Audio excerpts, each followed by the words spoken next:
Stop acting like a freeloader, my son shouted across the birthday table. Linda Warren, retired nurse and mother for 40 years, didn't raise her voice. Ethan, the boy I once skipped meals to feed, glared like my place at the table had expired. By morning, the joint account he'd been spending from would be closed, and the deed to my cottage moved into my name alone. I'd been both provider and parent. Now I was the sole keeper of my home. And when the bank card stopped working, Ethan finally learned who'd been paying for his cake. I'm curious, where in the world are you joining us from? Drop your city or country in the comments, and make sure you're subscribed for all the latest updates. Stop acting like a freeloader, my son shouted across the birthday table. I stood up, and the clink of silverware against porcelain had been a steady backdrop all evening, a polite soundtrack to laughter and small talk. White linen napkins lay folded like origami swans beside crystal water glasses, catching the soft glow of the chandelier. I'd chosen the restaurant for its charm, walnut paneling, live piano, the kind of place where memories were meant to be made. Chris sat at the far end of the long table, his wife Kate beside him, smiling faintly at something her sister had just said. I was halfway through telling a light story from when Chris was 10, how he'd once insisted on wearing his baseball cap to church, when his voice cut through the air like a snapped guitar string. Stop acting like a freeloader. Every fork stilled mid-air. Conversations collapsed into silence. The words ricocheted in my chest before my mind could even process them. My fingers tightened around the stem of my wine glass. For a heartbeat, I thought I'd misheard. Chris's gaze, steady and unflinching, told me I hadn't. I rose slowly from my chair, the legs scraping against the polished floor, the sound somehow louder than the piano now. My pulse drummed against my eardrums. Guests shifted uncomfortably, some glancing at their plates, others at me, waiting to see what I'd do. My son leaned back in his chair, arms crossed. His tone carried the weight of something more than just the words, years of something unspoken.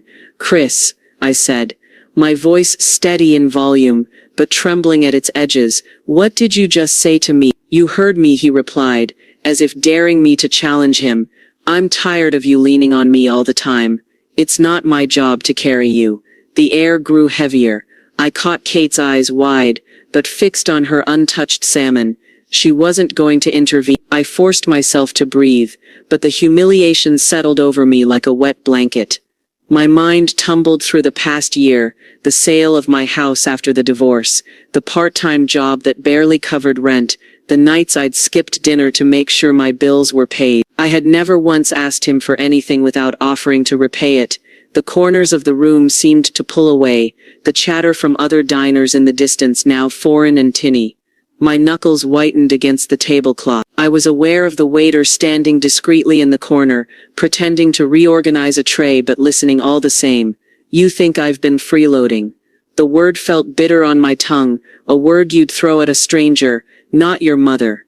Chris gave a half shrug, his eyes. If it walks like a duck, the sting was sharp, hot behind my eyes, but I refused to let the tears fall.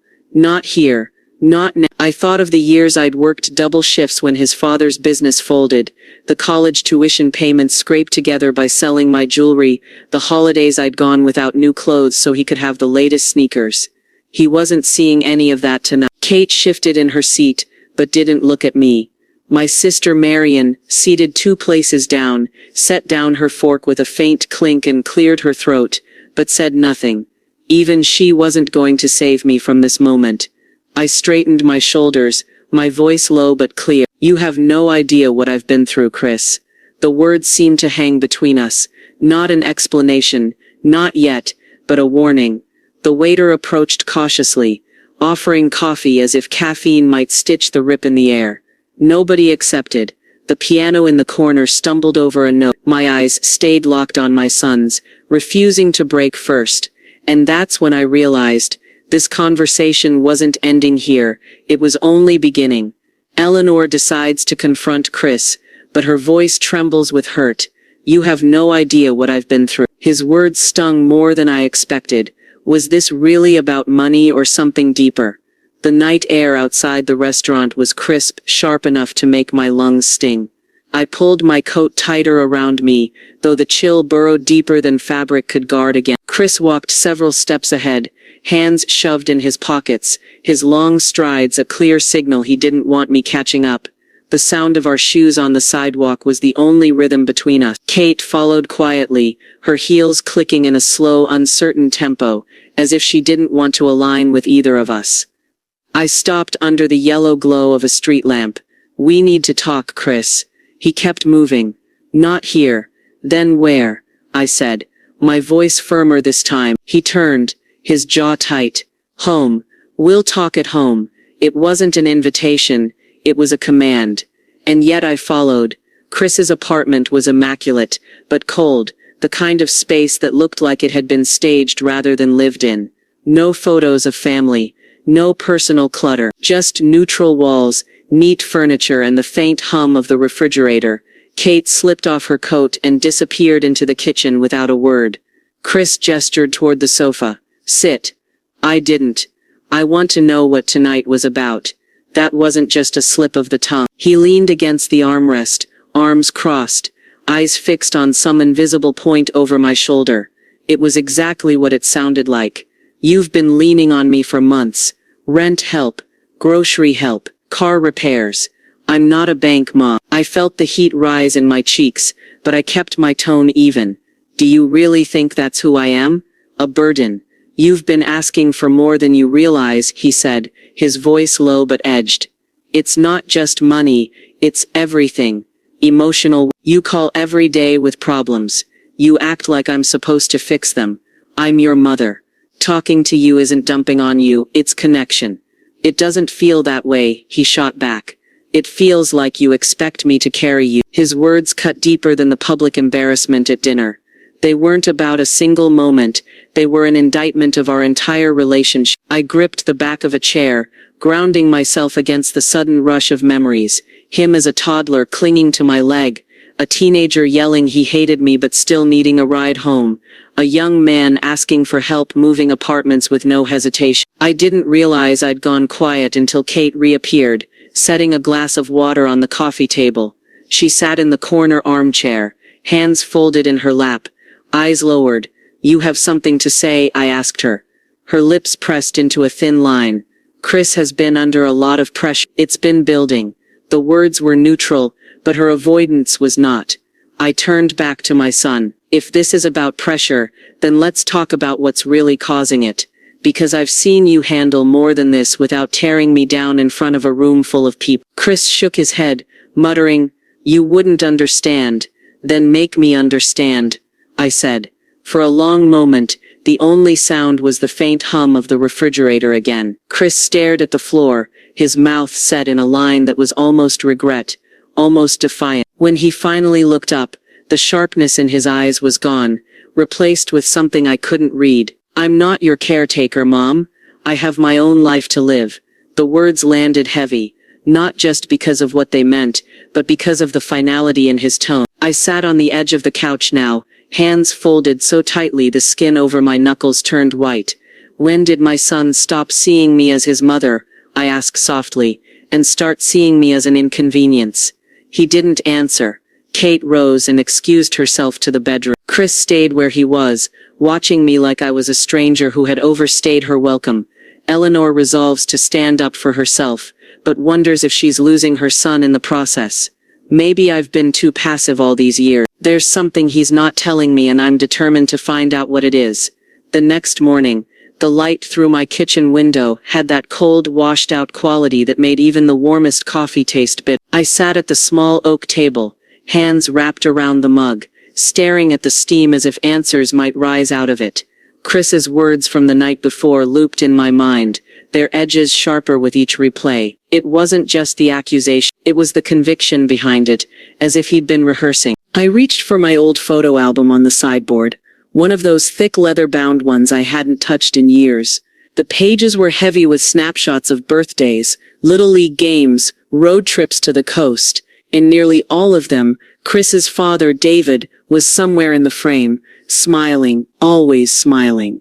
Chris had adored him, idolized him, really. When the divorce happened, Chris was 17, old enough to form his own opinions. young enough to still see the world in absolutes. He never said it outright, but I always suspected he blamed me for the split, for the way everything shifted afterward.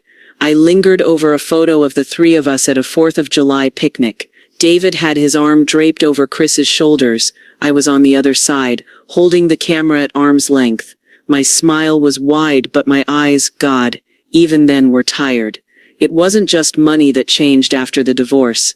The air in our home thickened with unspoken grievances. Chris grew sharper, moodier. He would slam doors, leave without saying where he was going. I chalked it up to teenage rebellion, but now I wondered if it was something deeper, something that had never gone away. I thought about calling him again, but I knew how that would go. He'd keep me at arm's length, just as he had last night, which left only one other option. Kate? I dialed her number before I could talk myself out of it. She answered on the third ring, her voice polite but flat.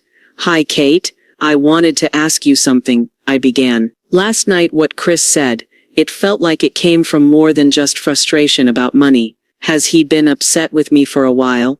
There was a pause long enough to hear her shift the phone from one ear to the other. Chris has been under a lot of pressure, she said finally. Work, bills, everything. He's just stressed out. It was the kind of answer that closed a door rather than opened one. Kate, I'm not asking you to take sides, I pressed gently. I need to understand what's going on with my son. She sighed softly. I think maybe you and Chris both have things from the past you haven't dealt with. That's all I can say. Before I could push further, she excused herself, something about needing to get ready for a client meeting, and the line went dead. I set the phone down, staring at it like it might ring again and give me the truth.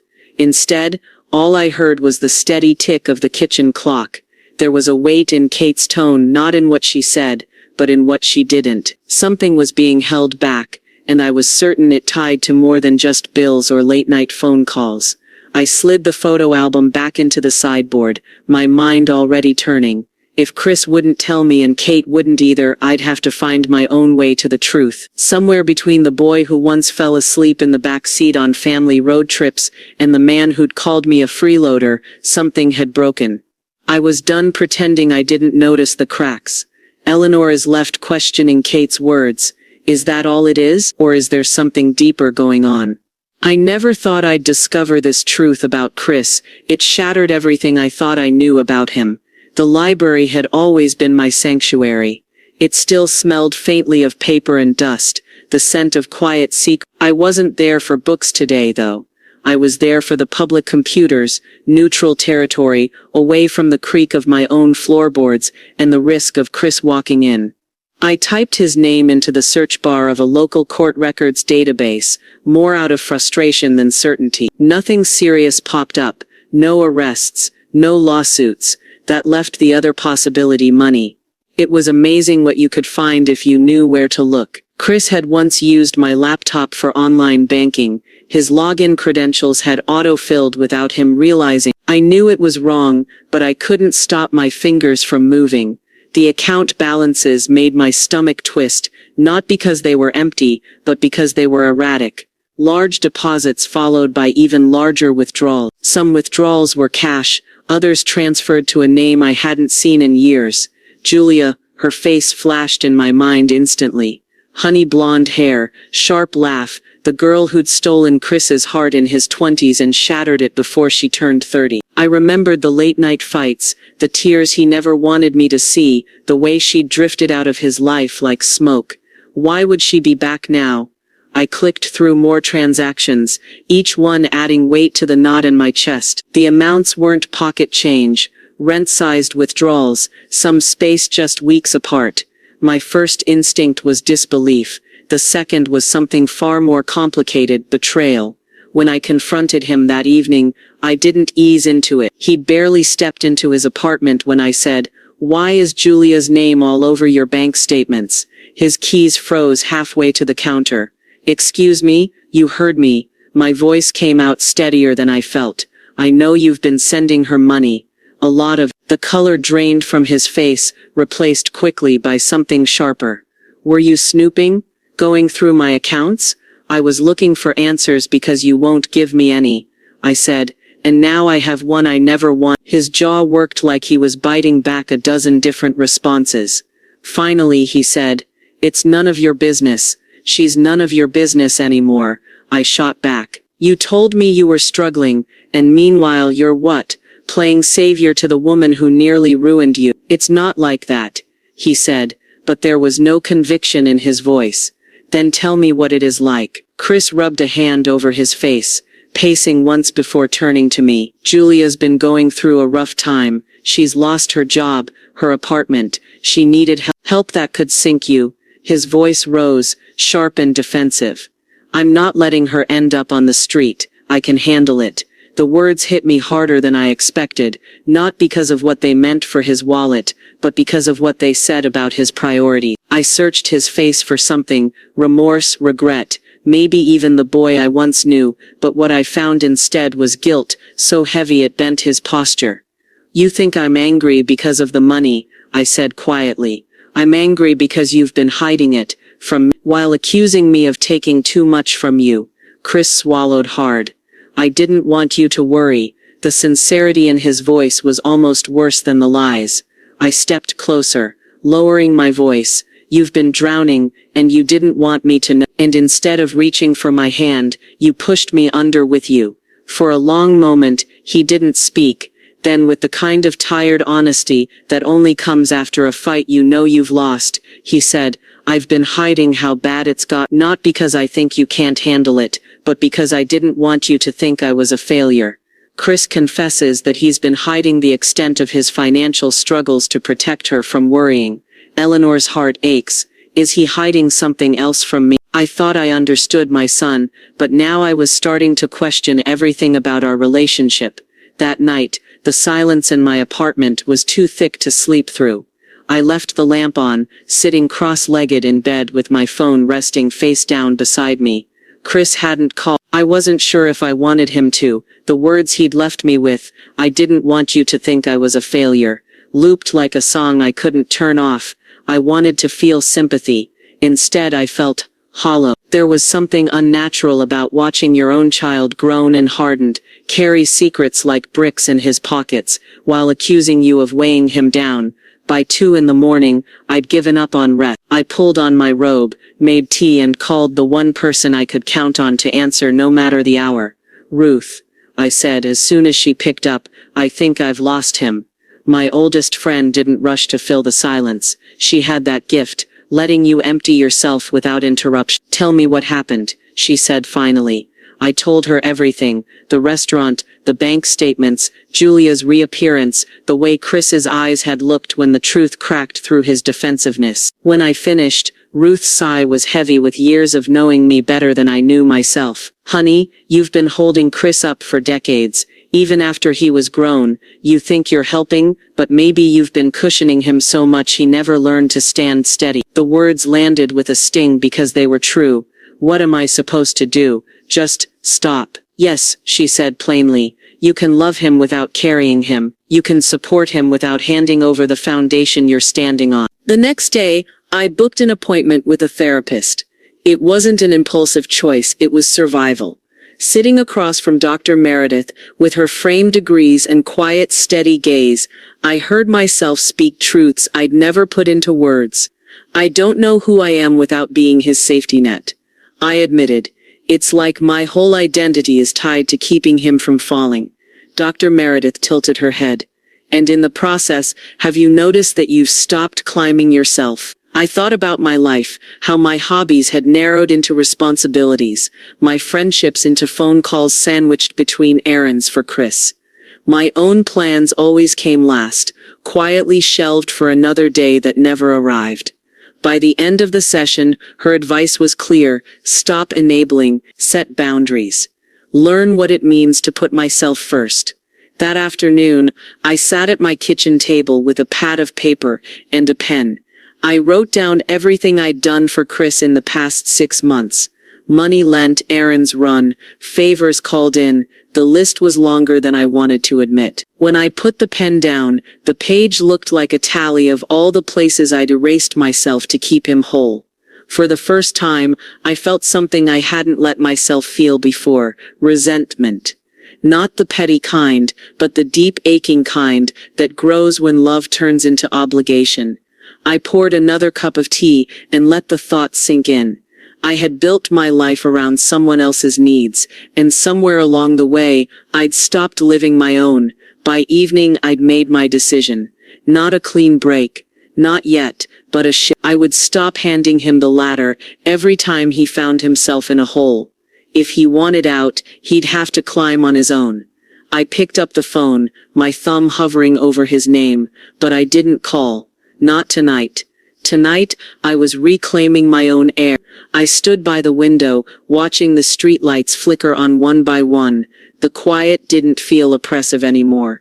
It felt spacious, like maybe I'd been holding my breath for years, and was only just learning to inhale again. Eleanor makes a life-changing decision. Maybe it's time I put myself first for once.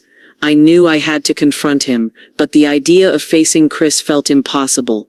For 3 days, I didn't call. I kept busy, cleaning out my closet, pruning the hydrangeas, even taking Ruth up on her offer to go antiquing. But underneath it all, I could feel the tension building like a storm behind glass. When Chris finally texted, it wasn't an olive branch. Need to talk. My place.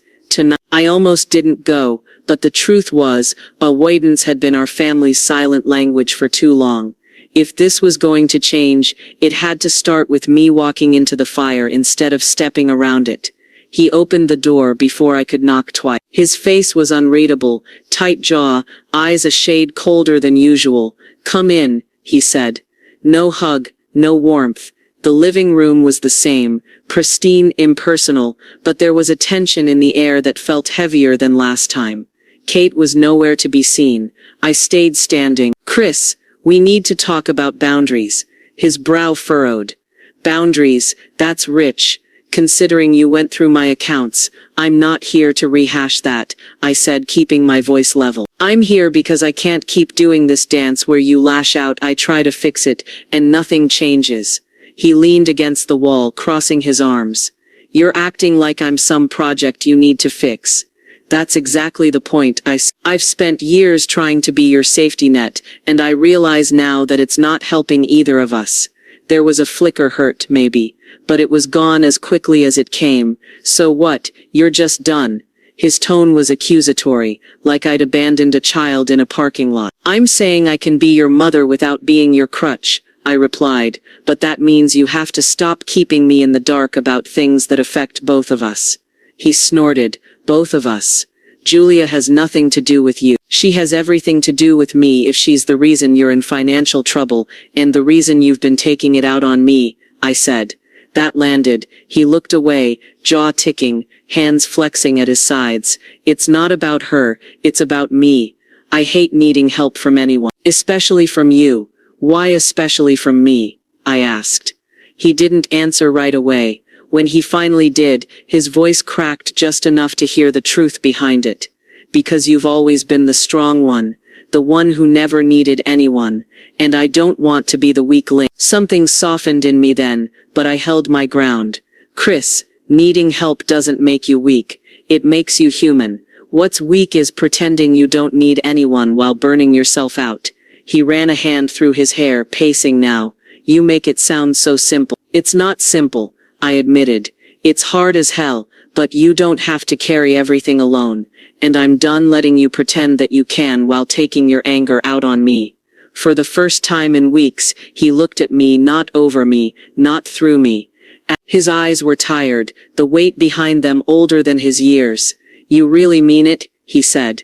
"I do," I replied, "for both our sakes." For a long moment, there was only the sound of the refrigerator humming in the kitchen. Then he let out a breath, and dropped into the armchair, elbows on his knees. "I don't know how to do this," he said quietly. "I don't know how to ask for help without feeling like I'm failing."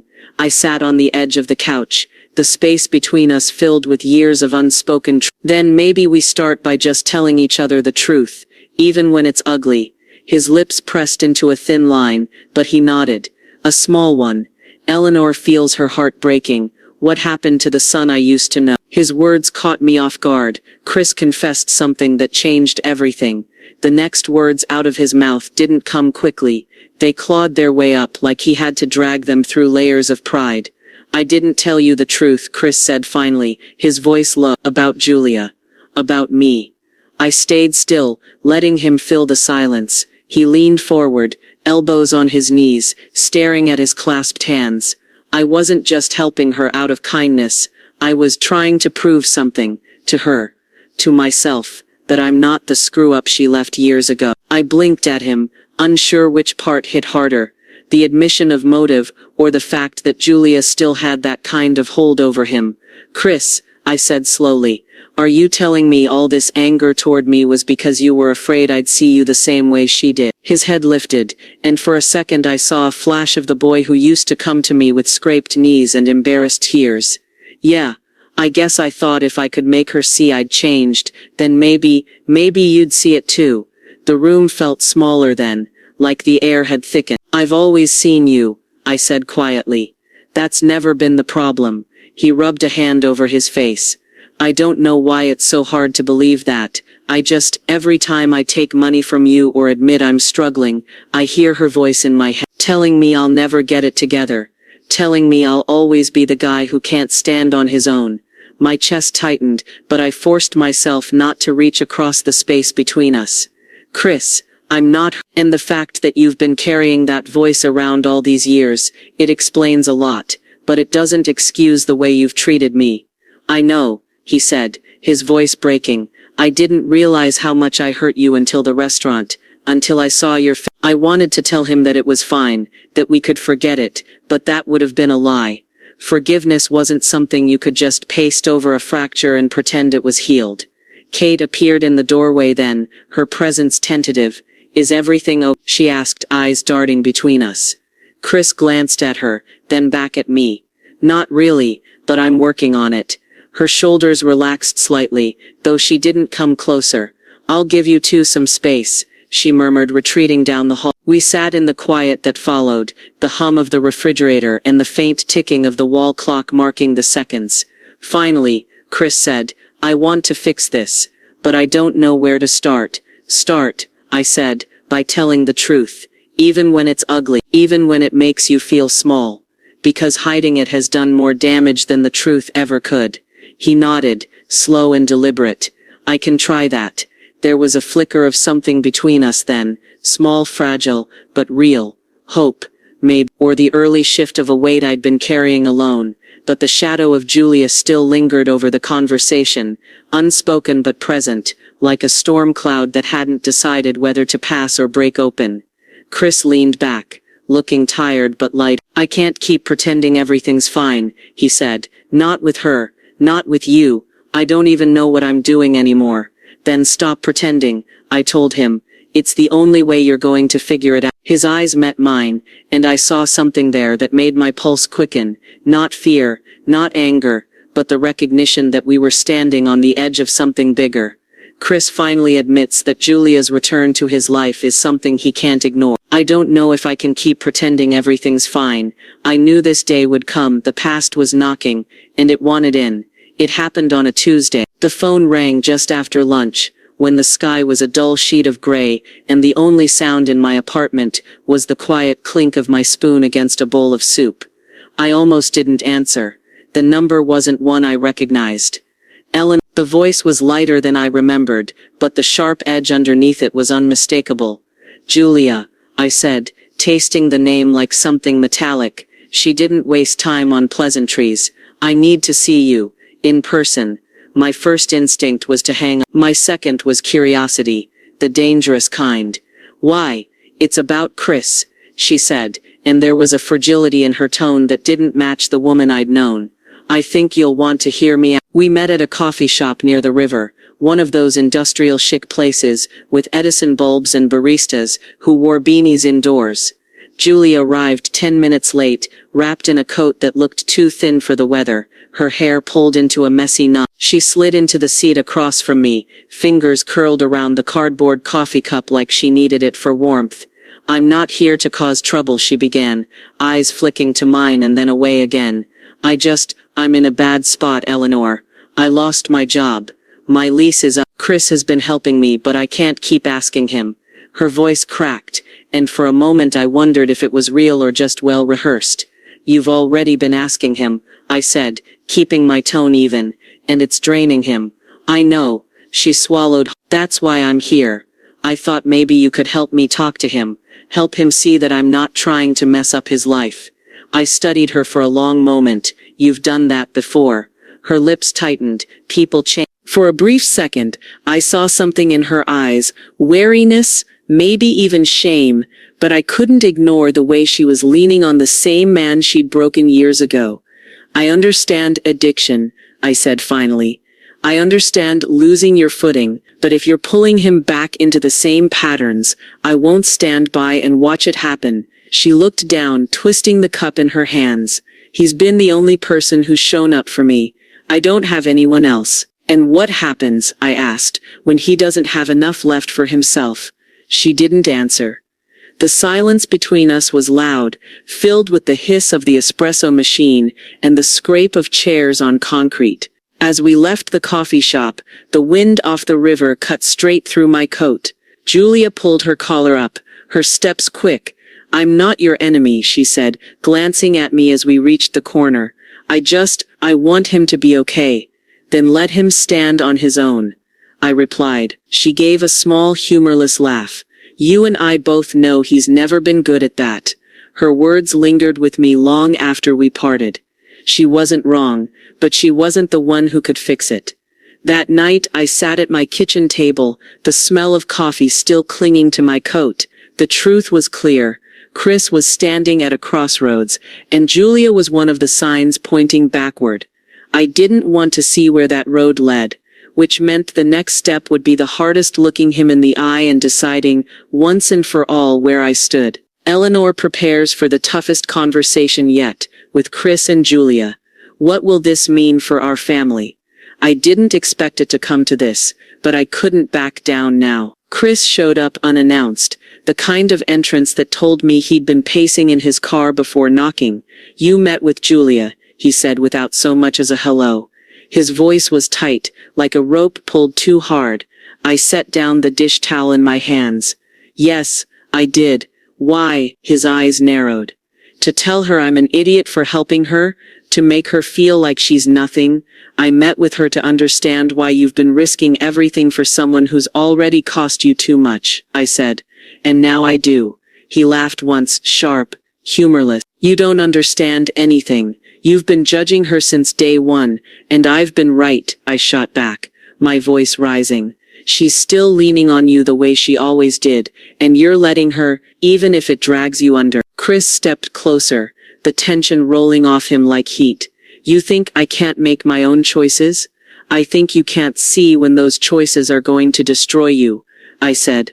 That's not your call, he snapped. Yes, it is, when those choices bleed into my life. When they're the reason you stand up in a restaurant full of people and call me a freeloader.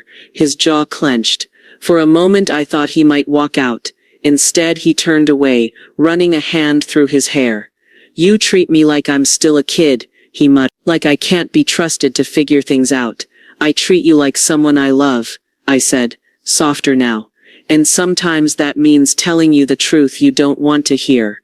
The sound of a knock on the door froze us both. I opened it to find Julia standing there, clutching the strap of her purse. I need to say something, she said, glancing between us. Chris groaned. Not now, but she stepped inside anyway, her eyes fixed on me.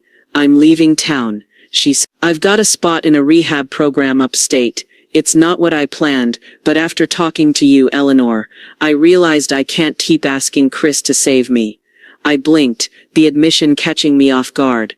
You're sure about this? She nodded. He deserves to breathe without worrying about me every second. Chris's head dropped into his hands. Why didn't you tell me this? Because you'd try to talk me out of it, she said simply. You think helping me is the same thing as fixing me. It's not. He looked up at her, then at me. So what, you two just decided my life for me? No, Julia said. I'm deciding mine. And maybe you should start deciding yours, without letting guilt make the choices for you. It was the first time I'd heard her speak without defensiveness. The first time I believed she might actually mean it. Chris leaned back against the counter, looking lost. If you go, I don't know what that means for me. It means you stand on your own, I said. The same thing I've been asking you to do. The room was quiet for a long time. Then Chris straightened, his shoulders dropping slightly. Fine. But if I do this, I need space from both of you. Chris returns after storming out and admits he's ready to face his future, but only if Eleanor gives him the space to grow. Eleanor faces the hardest decision of her life. Can I let go and trust him to figure this out on his own? Sometimes the hardest thing a mother can do is let go, but it's also the most necessary. 2 days passed before I answered his text. It wasn't avoidance, it was me honoring the decision I'd made in the quiet after he left. When I finally replied, it was short. I understand. Take the space you need. No strings, no follow-up questions. The kind of message that would have been unthinkable for me just a month ago. The mornings felt strange without our usual back and forth, even if that usual had been more obligation than connection. I found myself standing in the kitchen with coffee in hand, waiting for a call that didn't come, and realizing, with a mix of sadness and relief, that I didn't need it to. I started filling my days differently. Ruth coaxed me into a painting class at the community center, where my first attempt at a landscape looked more like a bruised avocado than a meadow. But I laughed, really laughed for the first time in weeks. I went for long walks in the park, noticing things I'd ignored before, the moss on the north side of the trees, the way kids raced each other across the grass without caring who won. Life existed outside of Chris's orbit, and I was relearning how to step into it. A week in, he called. His voice was steadier than I'd heard in months. I got a financial counselor, he said, and I'm looking at a job that's full-time.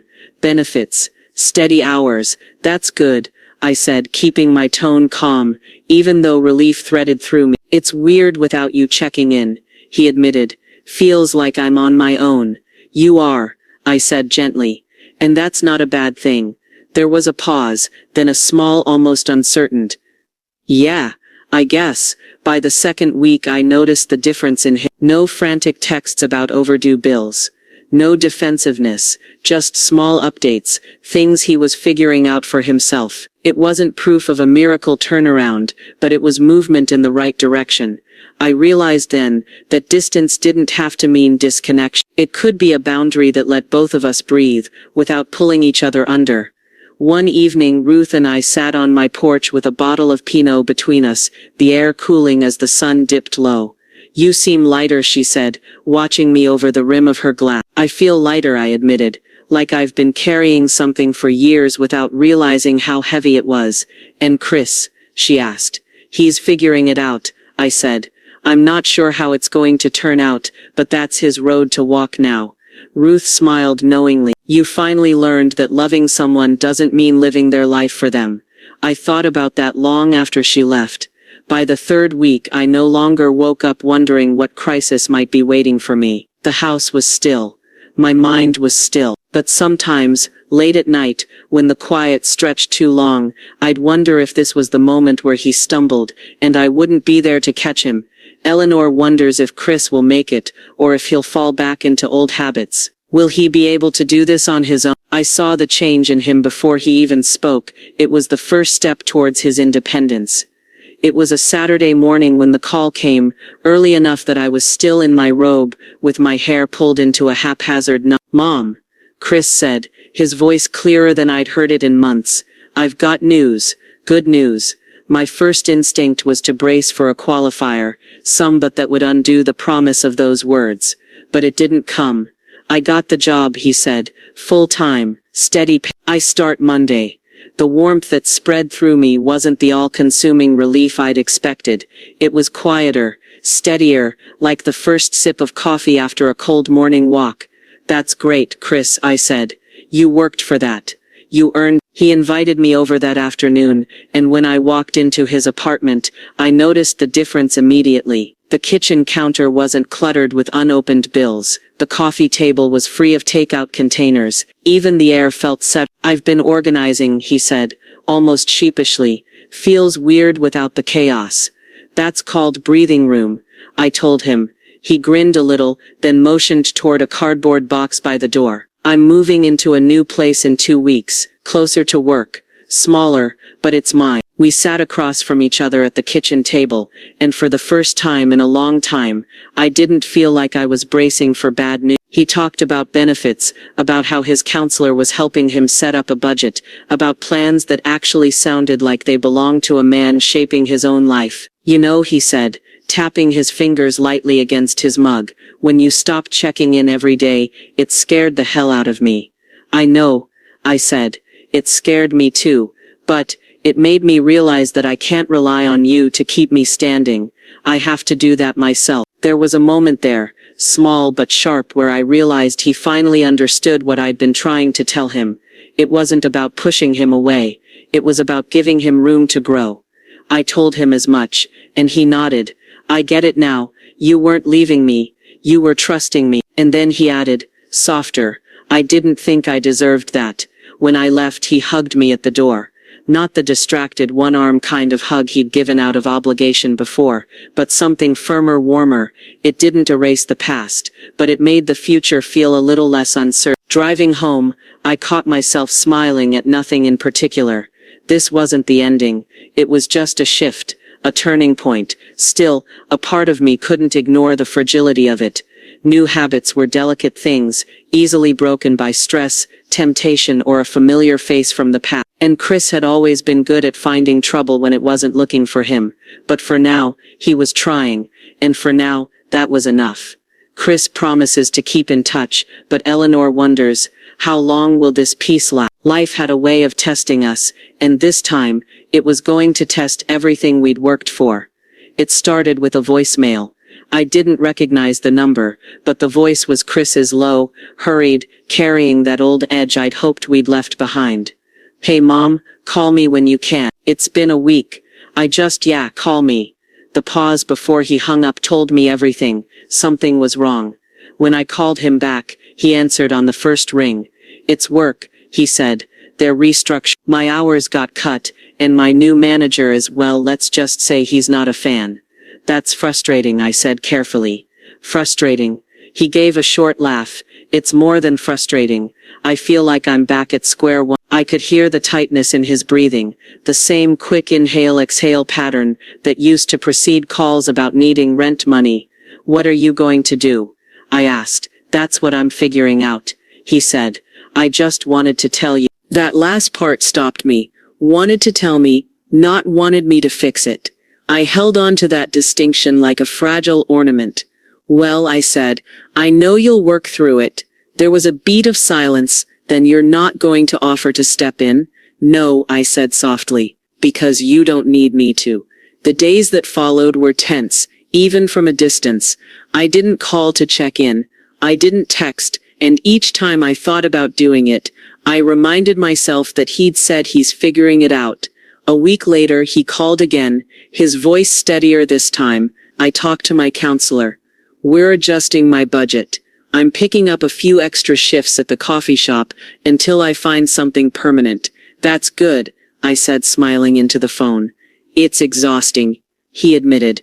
But I'm weirdly proud of myself. I'm proud of you too, I told him. And I meant it. One evening, Ruth came over with a casserole and an arched eyebrow. So, has he cracked yet? I shook my head. No, he's working through it, she grinned. And you haven't swooped in? Not once, I said. It felt good to say that, not because I wanted to withhold from him, but because I'd finally learned that helping wasn't always about handing someone a lifeline. Sometimes it was about stepping back so they could learn to swim. 2 weeks later, Chris called with a different kind of update. The coffee shop manager offered me more hours, and I've got an interview at a marketing firm next week. It's not ideal, but it's something. That's how it works, I said. One step at a time. He hesitated, then added, I'm glad you didn't bail me out this time. That small admission settled something deep in my chest. When we hung up, I sat for a while with the phone in my lap, thinking about how many years I'd spent believing that being a good mother meant catching him every time he fell. Now I understood. Sometimes the better gift was letting him stand up on his own, even if it meant watching him wobble. Eleanor smiles, knowing Chris is beginning to find his way. Maybe I've done enough. I realized that the love I had for my son would always remain, no matter where life took us. The first time Chris invited me over just to visit. No crisis, no subtext. I almost didn't believe him. "Come by for dinner," he'd said. "I'm cooking." Cooking had never been his strong suit, but when I arrived, the smell of roasted chicken and rosemary filled the small apartment. A pot of mashed potatoes sat on the stove, steam curling up into the air. He was different in the kitchen, calmer, moving with a kind of quiet competence that hadn't been there before. "You didn't have to go all out," I told him. "I wanted to," he said simply. We ate at his small dining table, just the two of us. The conversation flowed easily, about his job search, about the funny customer at the coffee shop who tipped him with a bag of oranges, about my painting class, and the abstract landscape that Ruth swore looked like a crime scene. For once the pauses in conversation weren't weighted with tension. When he set down his fork, Chris looked at me for a long moment. "You know I'm going to be okay, right?" The question caught me off guard, not because I doubted it, but because it was the first time he had said it out loud. "I do," I said, "and I'm glad you know it too." After dinner we sat on the couch, sipping coffee. The city lights blinked outside the window, and the low hum of traffic filled the gaps in our words. "You've been good to me, Mom," he said quietly, "even when I didn't deserve it." "That's my job," I replied. "No," he said, shaking his head. "Your job was to raise me. The rest you chose to do.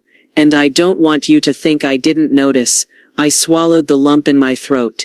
"I'm not worried about what I gave. I'm just glad we're here now." We talked about the future, not in the desperate fix-it-now way we used to, but in broad strokes, his plans, my plans, how we could be part of each other's lives without living inside each other's problems. "I'll make sure you're never alone," he said suddenly. It wasn't a promise born of guilt or fear. It felt genuine, and for the first time in years I believed him. Driving home later, I realized that what we built wasn't the relationship we'd had before things fell apart. It was something better, more equal, stronger because it had been tested. The guilt that used to cling to every interaction had faded, replaced by a mutual respect that didn't need constant reassurance. I knew there would still be bumps. Life never promised otherwise, but I no longer felt responsible for paving every inch of his road. I'd done my job. The rest was his journey. Eleanor reflects on her role as a mother. Perhaps I was never meant to carry the burden of his future alone. Everything led to this moment, when I realized my son had become the man I always hoped he could be. It was a Thursday evening when Chris called, his voice lit with a kind of energy I hadn't heard in years. "Got the job," he said, the words tumbling out like he'd been holding them in. "Full-time, salary, benefits, marketing position." And he took a breath. "They promoted me before I even started." I laughed, startled and delighted. "Before you started?" "They looked at my portfolio from the coffee shop's social media, and offered me a lead role," he said, and I could hear the disbelief in his own voice. "It's a big deal, Mom." The following week I was at the back of the room for his first company presentation. I watched as he spoke with confidence, pointing to slides and fielding questions without a flicker of hesitation. The kid who once mumbled through high school book reports now commanded a room. When it ended, he spotted me and waved me over.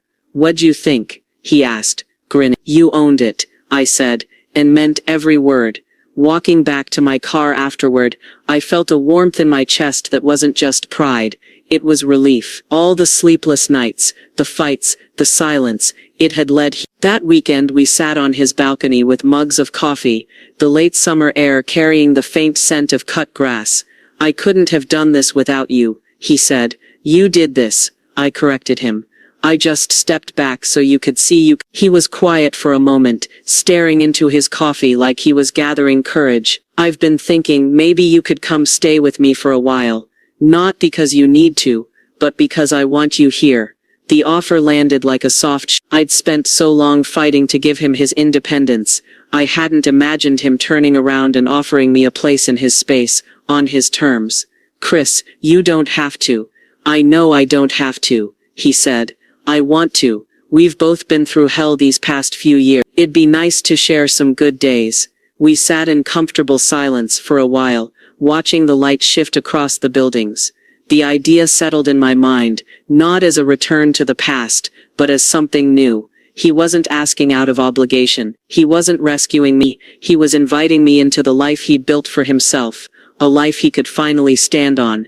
Chris asks Eleanor to come live with him for a while, not out of obligation, but because he truly wants her present. I looked at him, really looked, and saw not the boy I'd raised or the man I'd worried over, but the son who'd fought his way to a place where love wasn't tangled up in dependency.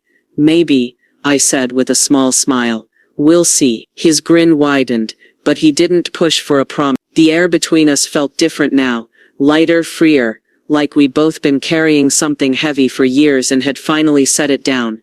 Eleanor smiles, knowing their bond has evolved into something new and beautiful. This is what family is meant to be. The journey had come full circle, and we were both ready for what came next. It took me a few weeks to decide. I didn't move in with Chris, not exactly, but I started spending weekends at his place. Friday evenings I'd pack a small overnight bag, and by Sunday afternoon, we'd be side by side in his kitchen, cooking or just sharing coffee before I drove home. It wasn't about proximity, it was about presence, being in each other's lives without the weight of rescue hanging over us. One Saturday morning, he handed me a plate of pancakes, grinning like a kid. You're looking at a man who just paid off his credit card in full. I laughed, clinking my coffee mug against his. Now that's a milestone. There was no trace of the man who had once hidden bank statements from me, no bitterness in his voice, no undercurrent of defensiveness, just pride earned steady, and his own. Outside of my time with him, I found my own rhythm again. I joined a volunteer program at the local animal shelter. I went to painting class every Tuesday. Ruth and I started planning a small trip to Maine for the fall, something I wouldn't have dreamed of doing a year ago. It was a new kind of life, one where I didn't measure my days by his crises, but by my own choice. One Sunday evening, as we sat on his balcony, with the sun slipping low and the city lights blinking on, Chris said, "You know, I used to think having you around meant I wasn't independent enough. Now I realize it just means I'm lucky." It was such a simple statement, but it landed with the kind of weight that stays with you. "You're not the only lucky one," I told him. We both made it here. From then on, our time together wasn't about fixing or saving, it was about living. We took weekend drives to small towns, argued about whether pineapple belonged on pizza, and laughed until our stomachs hurt over shared memories that had survived the rough year. Every so often, I'd catch him watching me with a quiet smile, and I knew he was remembering where we'd been, and how far we'd come. The final Sunday of summer, we walked down to the park. The air was warm but touched with that faint coolness that whispers of fall. He slipped his arm around my shoulders as we strolled, an easy unspoken gesture that said more than words could. We didn't need to talk about the past anymore. It was still there, but it no longer defined us. The road ahead wasn't perfect. Life never was, but we were walking it together now, side by side, without the weight that had once made every step feel impossible. Eleanor and Chris walked together into their new chapter hand in hand, finally understanding each other completely.